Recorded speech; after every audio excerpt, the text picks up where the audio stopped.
AITA for moving to a concierge building so my parents can't force me to babysit anymore? I'm a 23F, and if you asked my family to describe me, they'd probably say the built-in babysitter. My parents divorced, remarried, and collectively had 5 more kids between them, ages 3 to 10. For as long as I can remember, I've been the responsible one, which sounds cute until you're missing school because your mom texts, "Come home now," or your dad drops a toddler in your lap with a "We'll be back by dinner" that turns into midnight. I missed so much school doing pickup and drop-off between houses that CPS got involved for truancy. My parents didn't say, "Wow, maybe we shouldn't be treating our kid like childcare." They grounded me for embarrassing the family and doubled down. They started keeping closer tabs on my grades because getting caught again would make them look bad, while still expecting me to cook, clean, bathe kids, and tutor homework. I learned to nap upright on a couch with a baby monitor buzzing in my ear. When I was 19, I got out.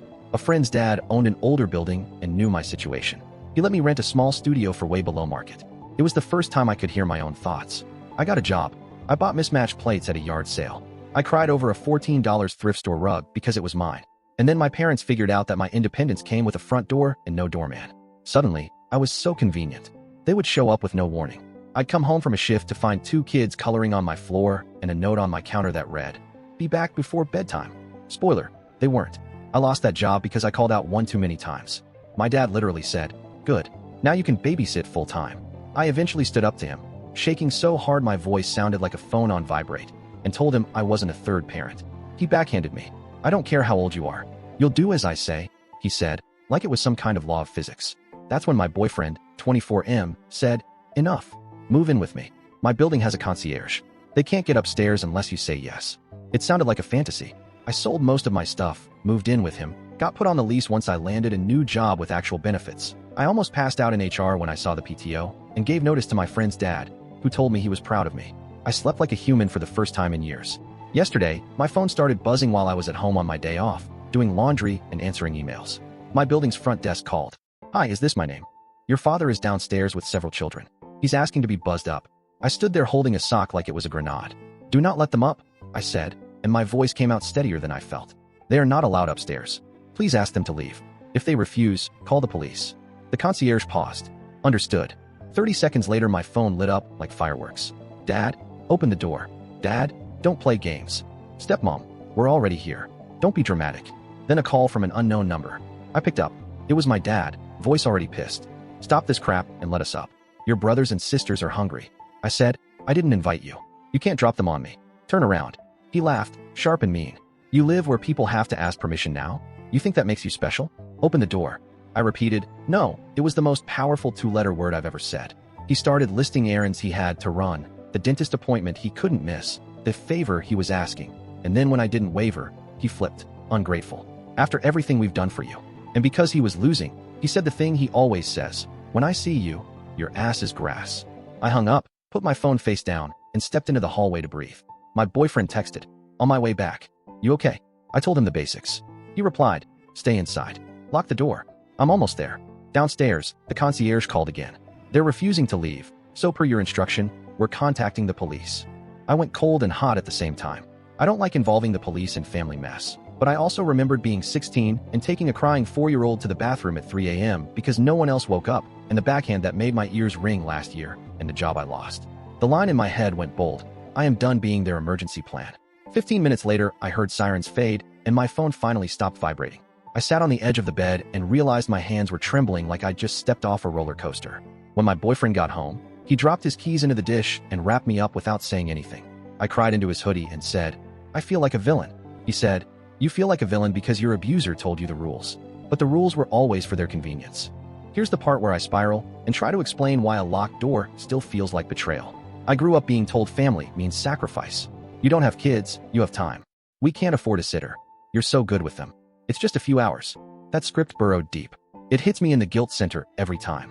But none of those statements come with consent, or payment, or even respect. They weren't asking. They were assigning. If I said no, I was selfish. If I said yes, they added more. If I failed, it was my fault for taking on too much, never theirs for piling it on. There's also the maybe I am mean voice. The kids didn't choose to be born into this chaos. They didn't choose parents who use their adult daughter as a safety net. I love them. I know their favorite snacks and the way the 10-year-old scrunches his nose when he's concentrating. Part of me panics. What if they needed help? What if someone got hurt? Would I be able to live with myself if I ignored a real emergency? But the thing about emergencies is they're rare. With my parents, every Tuesday at 3 p.m. becomes an emergency.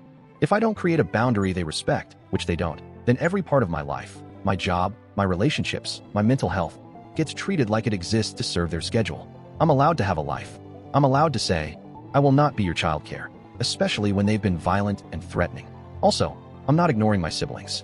I'm choosing a way to be in their lives that doesn't require me to burn mine down. I can see them intentionally, on my terms, in public places, with notice.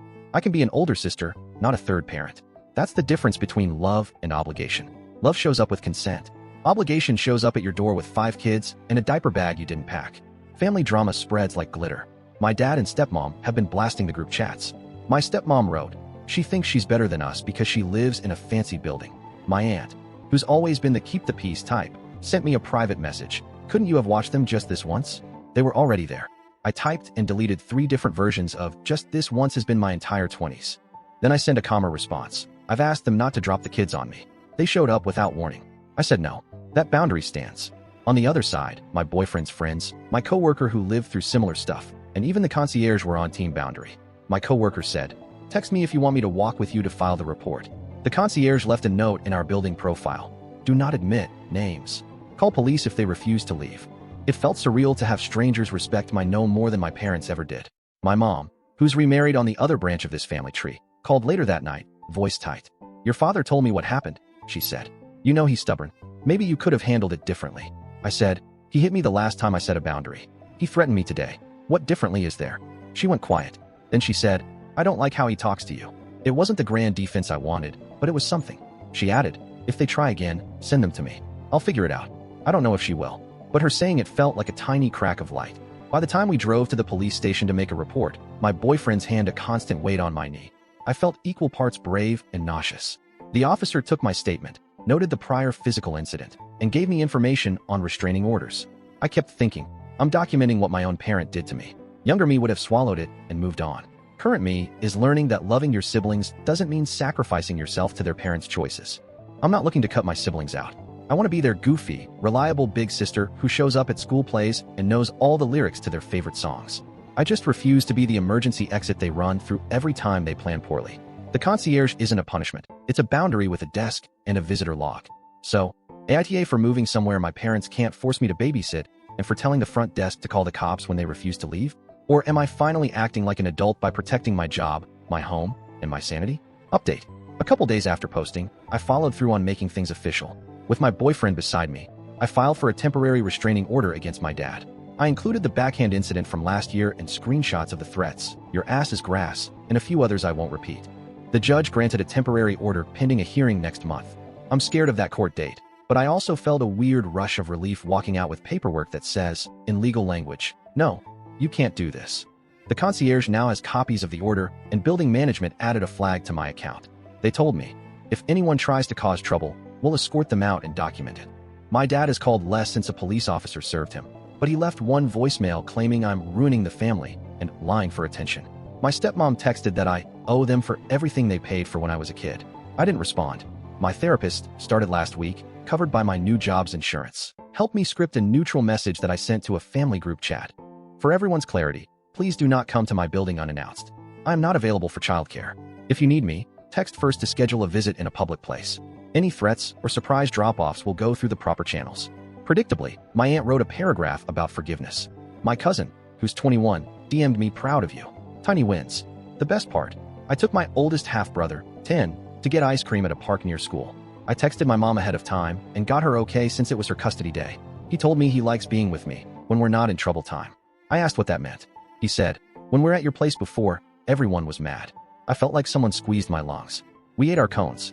I taught him a stupid hand clap game. When I dropped him off, he hugged me so hard my eyes stung. On the way home, I realized, this is the relationship I want. Intentional, safe, not built on panic and resentment. I won't pretend it's all clean now. Boundaries are messy. My dad is unpredictable, and the hearing terrifies me. But I'm not waiting for permission anymore. If you're reading this thinking, maybe I should set a hard boundary too. Consider this your sign. You're allowed to lock the door. And if you were wondering about the verdict, yeah, I still want yours. AITA? Or am I finally just choosing to be my own person?